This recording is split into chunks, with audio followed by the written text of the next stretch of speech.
जी बिस्मिल्लाहिर्रहमानिर्रहीम।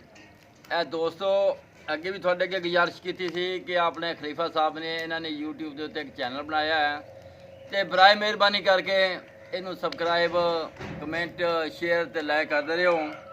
थोड़ा जाना कुछ नहीं, चलो खलीफा साहब का काम सीधा हो जाएगा। तो यह हम जनाब थोनों एक हिकमत की गल सुनाउण लगे हाँ। एक लंबियां चौड़ियां गल्लां हुंदियां ते एक हिकमत की गल हुंदी है, मुखसर जी हुंदी है। लुकमान हकीम हिकमत दा बादशाह किसी ने उन्होंने रस्ता पूछया भी आ फलानी जगह किन्नी की दूर है, तो आप खामोश रहे।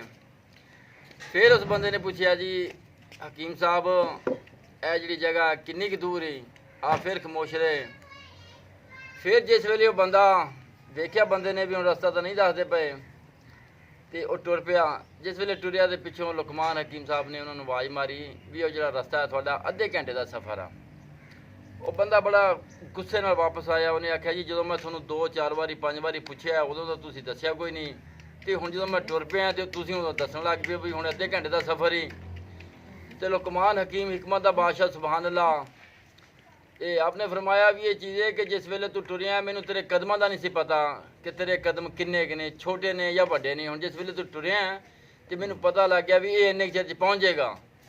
इन्हें हिकमत दी गल्लां ते बराए मेहरबानी करके इनू चंगी लगे तो सबसक्राइब लाइक कमेंट शेयर करो।